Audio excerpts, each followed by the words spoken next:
Assalamualaikum warahmatullahi wabarakatuh. Sugeng pepanggihan malih kalih Bu April ing pasinaonan basa Jawa. Piye kabarmu bocah-bocah? Muga-muga tansah sehat kabeh nggih. Amin amin ya rabbal alamin.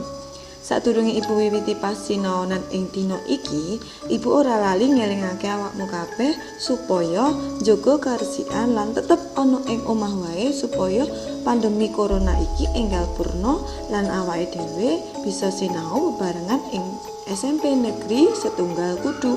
Aja lali uga lho rek, apa sing bakal Ibu aturake ing kene mengko ditulis ing buku catetanmu dhewe-dhewe supaya bisa sampeyan sinau ing wektu senggang utawa yen perlu video iki di-save, di-download utawa malah disebarne ning kanca-kancane supaya kanca-kancane weruh lan bisa sinau bareng-bareng. Ing pasinaonan minggu ini awake dhewe wis nyinaoni babagan pangertene wayang. Kanggo pasinaon dina iki awake dhewe bakalan ngrembak ngenani struktur teks wayang kang isih kalebu sajroning KD 3.3 yaitu memahami struktur teks, unsur kebahasaan dan pesan moral dari teks lisan dan tulis yang berupa fiksi. Kaya sing wis Ibu aturne minggu wingi, yen teks cerita wayang kuwi kalebu jenising teks narasi saéngga duweni struktur utawa bagian-bagian sajroning ceritane mau. Lah, struktur sajroning cerita wayang kuwi diperang dadi 6 cah, ada 6. Apa ae, Bu? 1. Orientasi, komplikasi, klimaks, resolusi, reorientasi, kode utawa amanat. Supaya luwih mangerteni struktur sajroning teks cerita wayang, coba luwih dhisik awakmu waca teks cerita wayang ing buku Kirtia Basa kanthi irah-irahan Karno Tanding.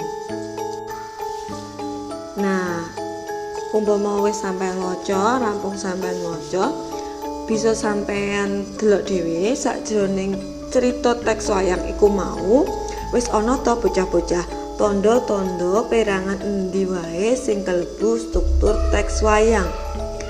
Orientasi utawa tetepungan mengenalkan paraga siapa saja.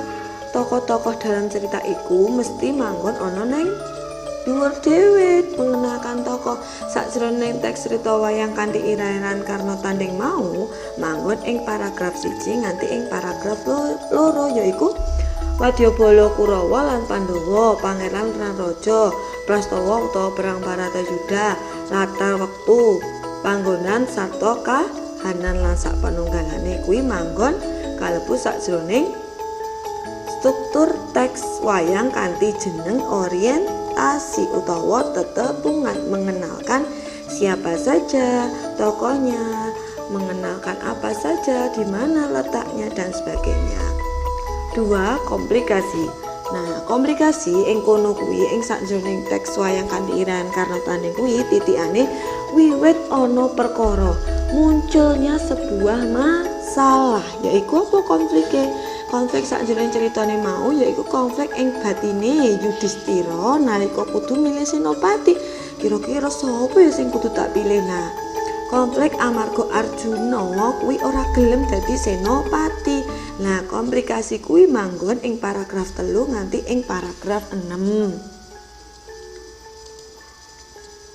Klimaks paraga sajroning ceritane ku mau duweni perkara cah masalah. Lah, masalah sajroning ceritane ku mau saya dadi ruwet, menjadi lebih rumit. Dadi perkara kuwi dadi luwih ruwet, ndadekake perkara kuwi ngambara-wara, melebar kemana-mana. Titikane kuwi bisa dibilang saka paragraf kang njlentrehake kanepsane Arjuna, kanepsane Adipati Karna uga perintahe Prabu Kresna marang Arjuna. Bagaimana kemarahan Arjuna, Adipati Karna uga perintahe Prabu Kresna. Dadi perkara sing mamangane cilik kuwi malah dadi gedhe, kaya paribasan kriwikan dadi grojogan. Maka mamangane masalah cilik dadi perkara sing luwih gedhe, melebar kemana-mana. Itu adalah struktur teks klimaks.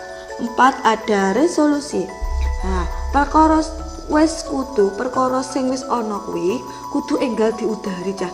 Segala sesuatu masalah itu harus segera diselesaikan lan jupuk keputusan. Jadi kita tidak harus menyelesaikan segala sesuatu, tidak boleh menunda apa yang masalah yang ada di hidup kita. Jadi kalau kita misalnya ada tugas, itu kan juga sebuah masalah, harus kita selesaikan tugas hari itu, ya juga harus kita selesaikan hari itu. Supaya apa? Supaya tidak menjadi masalah di kemudian hari. Lah perkara iku mau kudu enggak diudari. Lah sakjroning teks cerita wayang mau bisa dijupuk saka paragraf sing nyeritakake keputusane Arjuna gelem dadi senopati lan miwiti perang lumawan Adipati Karna. Lah iku cumepak sakjroning paragraf 23 nganti ing paragraf 26. Jadi sampean umpami sampean iki diwaca maneh, coba sampean karo didelok bener bu gak bu lah tibake bener bu resolusi. Cara kita menyelesaikan sebuah masalah, keputusan apa yang ada di dalam sebuah cerita, kita harus berani mengambil keputusan. Yang kelima adalah reorientasi. Pamawas ulang ngenani perkara bisa katilih ing paragraf kang jelasake yen to perange Adipati Karna lan Arjuna kuwi mligine utawa perang Bratayuda ora mung wujud perang pribadi utawa keturunan, nanging perange para satriya njegekake darmaning satya. Kuwi kalebu sakjroning reorientasi kang manggon ing paragraf 17. Yang terakhir yaitu koda atau amanat. Dudutan kang kena dijupuk saka paragraf sing jelasake nilai budi pekerti sing bisa dadi patuladan, kaya pangrutine Pandhawa marang Kunaparne Adipati Karna, awet sesambungan sedulur kuwi ora bakal bedot krana urusan donya. Tadi segala sesuatu itu dalam sebuah cerita apapun kita harus mengambil amanat yang menjadi contoh dalam kehidupan kita sehari-hari. Jadi segala sesuatu yang ada di hidup kita, baik itu yang baik maupun yang jelek untuk kita, pasti ada amanat ataupun hal-hal yang bisa kita petik untuk pembelajaran hidup kita, menjadikan kita menjadi manusia yang lebih baik. Jadi lek awakmu delok wayang utawa maca cerita wayang akeh banget cah amanat-amanat yang bisa dadi patuladanmu, menjadi contoh kamu hidup di dunia ini itu bertindak sebagaimana itu ada di dalam cerita wayang. Jadi lek awakmu seneng delok wayang kuwi mesti sampean bisa menempatkan diri kalian, menempatkan posisi kalian tuh lek dadi siswaku sebagai ini, sebagai anak itu sebagai seperti ini. Nah jadi iku mau bocah-bocah sing bisa ibu aturake ngenani struktur teks sanjroning cerita wayang kanthi ira-iraan Karna tanding. Dak kira cukup semene andalan saka ibu ngenani struktur teks wayang. Muga-muga bisa nambahi kawruhmu kabeh. Amin amin ya rabbal alamin. Sugeng pepanggihan ilmu kuliah lan wassalamualaikum warahmatullahi wabarakatuh.